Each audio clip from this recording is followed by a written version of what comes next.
So there are certain franchises within pop culture that are simply inescapable from even the layman to children to anyone in society.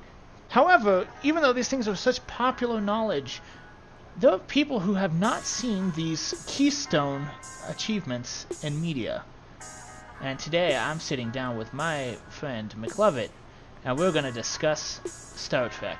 So Star Trek first aired in the 60s and was one of the cornerstones of science fiction, bringing it to the sort of popular culture that it is now. And despite how popular that show and franchise is, my dear friend Mclovett, you have not seen... What have you seen of Star Trek, please?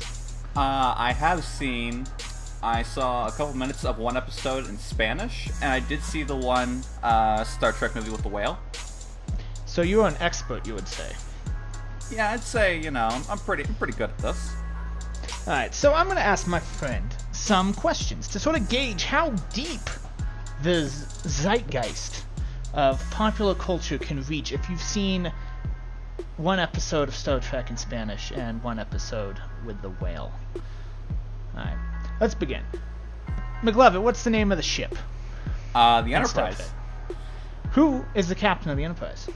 That's Captain Kirk, isn't it? Who's Captain Picard? Captain Picard is, the bald guy who's, also Charles Xavier from the X-Men. And what ship does he captain? Also the Enterprise? Him and Kirk, they captain together? I'm assuming Kirk dies and then Picard takes over for him. How does Kirk die? One of the movies. Is that the movie with the whale? No, I don't. What's the other movie with the whale? I don't remember. Never seen that movie, actually. Who's Mr. Spock? He's Leonard Nimoy, and he does the finger cap thing. The gang sign? Yeah, that. Yes. Yeah. The Vulcan gang sign. Yeah. What's so special about Mr. Spock? He can pinch your shoulder and make you die. Exactly right. He can pinch your shoulder and make you die. I mean, it's like their death grip, right? Yeah, sure. Yeah. What is Mr. Spock? Not necessarily rank, but what is he?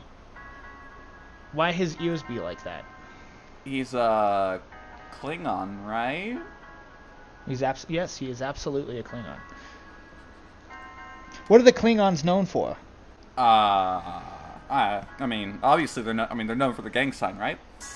So, Mr. Spock and his Klingon gangs, what are they all like? Why do they separate themselves into gangs? I'm assuming because maybe one gang leader's like, "Yo, I don't like the finger sign, so I'm gonna make my own finger sign." I'm assuming that's probably why. Sure. Is there anyone else from Mr. Spock's gang that's on the Enterprise? No? No, alright, perfect. Do you know who's Worf? He's like the guy with the weird skull head thing, yeah. Right? The weird skull head, yes, exactly. Yeah, right. yeah. And I almost said Mr. Worf. Who is Worf? What is Worf? What's his whole thing about? Why is his head gotta be like that? I'm assuming because he's an alien, or he suffered a horrible accident.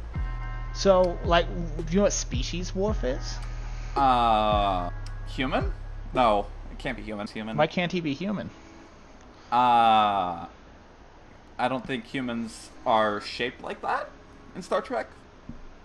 I don't think so, anyway. Are the other humans shaped like that in Star Trek? Most of the humans have normal shapes, like Kirk and Picard. Exactly right. So, do you know anything about maybe any of the other captains? Who? Captain Janeway? he was also a captain of an Enterprise, right? Yeah, exactly right. He was Captain Kirk and Captain Picard. They all were captains together on the same ship. I mean, you can't be the same captain. You can't be the same You can't be a captain and co-captain on the same ship. So I'd assume that they'd all have like different ships. They're all just labeled the Enterprise. Do they all like fly at once? They're in a fleet of the Enterprise. I think that they're like, this one will go to Andromeda, this one will go to another galaxy, this one will go to that galaxy over there. Do you know who Data is? I'm assuming like a science officer, right? I mean, could be because of the name. Sure, yeah. What is Data? Is he part of Mr. Spock's Klingon gang? I don't think he is. I mean, I'm assuming based off the name, and that there's another species called the Borg. I'm assuming that with that name, he's like part of the Borg, but like grew an intelligence of his own. Kind of like Legion in a way from Mass Effect, except more. Sure. And what are the Borg? You mentioned you know about the Borg. What's up with them?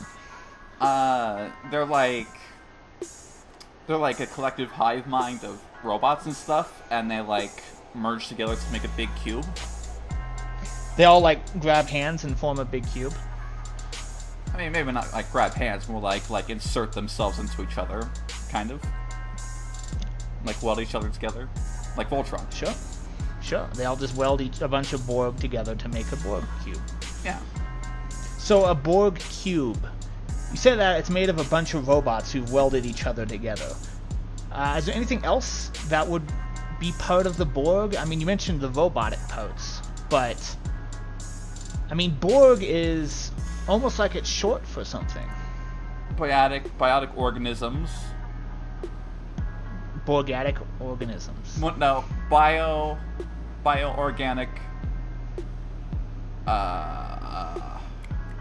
It's BORG, right? Yeah.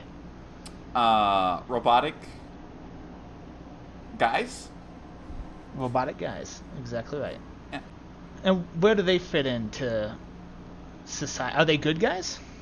I think they're bad guys. Like, most of them are bad guys, but they're like people like Data who split off from the collective and like are independent and hey, we've got free will. It's like, hey, good job. Now, my last question is gonna be a hard one. I hope you're ready. Oh boy. This is one people who watch Star Trek might not even know. But I figured I might as well put in one that Star Trek fans might know of. Who was Johnny Cochran? Is he like the new Captain Kirk from the new movies, the J.J. Abrams movies? Exactly right. Yeah. So what's the deal with Johnny Cochran? Why is he now in command of the Enterprise? It's because like Captain Kirk is his father, but he's like in a mirror universe, an alternate reality. It's like that kind of a deal, right? At least that's what I've heard. I could be wrong about that, but at least that's what I've heard before. Sure, exactly. How much like his father, Captain Kirk, is Johnny Cochran? I'm assuming, he's, I'd say he's like 50-50. You know, like he bangs all the aliens, but he's also like, makes good decisions. Gotcha. All right. And who was Johnny Cochran's mother? The one who bore the child for Captain Kirk that became Johnny Cochran. Well, it's that one person. There was like a big deal back in the 70s or 60s or whenever Star Trek first started to get on the air. Sure. I think it's the person that he kissed that she was a different ethnicity. She was African American, he was white, and it's like a big deal. Yeah, Uhura. It was the first interracial kiss on American television.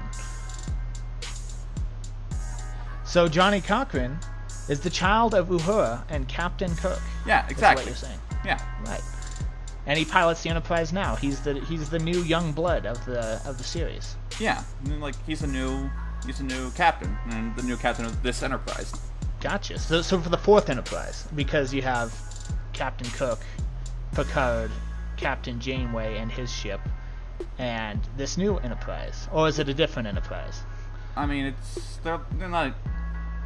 They're all different Enterprises. It's like this is Enterprise I-1, I-5, I-99, and then like the numbers go on. Okay, perfect. It's sort of a fan favorite character. Who is Q? I remember this one because we talked about it the other day. He's like the science guy who made space travel, right? That's exactly what I said. Yes, Q is the science guy who made space travel. Yeah. Is he from Earth? No, he's an alien. He's an alien. Okay. What type of alien is he? Is he part of Mr. Spock's gang? I'm gonna assume that he's from a different gang, because. But he's still a Klingon, like Mr. Spock. Yeah, he's a Klingon. He's from the downside kings versus the spread fingers. He's like from the closed fingers, but Spock's from the open fingers. Gotcha. Okay, so he's from the closed fingers clan of the Klingons, while Mr. Spock is from the open finger clan. So he invented space travel. Yeah. Does space travel exist in any other form before him, or did he just he's the one?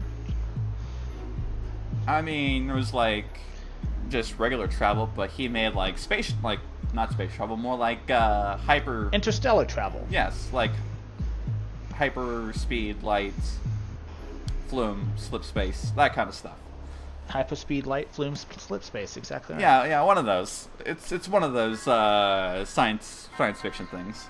Science fiction. So did he bring space travel to humans then, or because how are humans in space if Q is a Klingon who made space travel? Did he just bring it to everyone else in the galaxy? Yeah, that's what he did, and that's what his clan gang. That's what they do. Is they know all this stuff, and they're like, hey, we'll give you the stuff to be better people if we think you're worthy. Okay. And it's like, kind of yeah. So I said that was going to be the last question, but I have one more because it almost perfectly segued into it. They go over this a bunch in Star Trek. What's the Prime Directive? To make peace with other species. Sure. And then that's why Captain Kirk always had so many aliens that he fucked, was because it's the Prime Directive. Yeah, what's a better way to get relations than to fuck, the leader? Yeah, exactly right.